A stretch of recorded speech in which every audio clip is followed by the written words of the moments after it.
ஒருவருடைய date of பர்த்ல பிறவி எண், விதி எண் 2 இருக்கும். பிறவி எண் வந்து தேதி மட்டும், விதி எண் வந்து தேதி, மாதம், வருஷம் 3யும் கூட்டி வந்தால் விதி எண். உதாரணத்துக்கு 1/1/2020னா 1ங்கிறது வந்து பிறவி எண். தேதி, மாதம், வருஷம் கூட்டி பார்த்தா 6ஆம் நம்பர் வந்து விதி எண். நான் இப்ப சொல்றது பிறவி எண் 6 சுக்கிரன், விதி எண் 5 புதன். அன்பான பேச்சு, சுறுசுறுப்பு, அழகு, கம்பீரமான தோற்றம், பிறருக்கு உதவக்கூடிய குணம், கலை ஆர்வம் எல்லாம் இருக்கும். எந்த வேலையுமே சீக்கிரமா நடக்கணும்னு அவசரப்படுவாரு. முன்கோபம், முரட்டு குணம் இருக்கும். நண்பர்கள் அதிகமா இருப்பாங்க. யாரும் இவரை ஏமாத்தினா சமயம் பார்த்து பழி வாங்கிருவாரு. மின்னல் வேகத்திலே காரியத்தை முடிவெடுப்பாரு. கணவன் மனைவி பாசம் இருக்கும். சாப்பாட்டு ருசியா இருக்கணும். உடல் உழைப்பை விட மூளையை வச்சு சம்பாதிக்க கூடியவர்.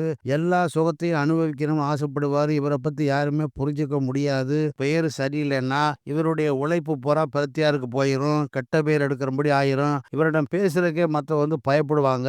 பணம் இருந்தா நல்லா செலவு பண்ணுவாரு. பணம் இல்லைன்னா டல் அடிச்ச மாதிரி உட்கார்ந்துருவாரு. பெண்கள் விஷயத்துல ரொம்ப எச்சரிக்கையா இருக்கணும். தனக்கு லாபம் தராத விஷயத்துல தலையிட மாட்டாரு. ரத்த ஓட்ட கோளாறு, நரம்பு, நீர் சம்பந்தப்பட்ட கோளாறு, கண், சுகர், மன உளைச்சல், மூச்சு கோளாறு ஏற்படும். உப்பு சர்க்கரையை குறைக்கணும். காற்றோட்டமான இடத்துல வசிக்கணும். இது வந்து பொதுவான குணம். பேருக்கு தகுந்த மாரி குண அமைப்பு மாறும். உங்க பேர சொன்னா ஃப்ரீயா ஒரு 3 விஷயங்கள சொல்றேன். இத பயன்படுத்திக்கங்க.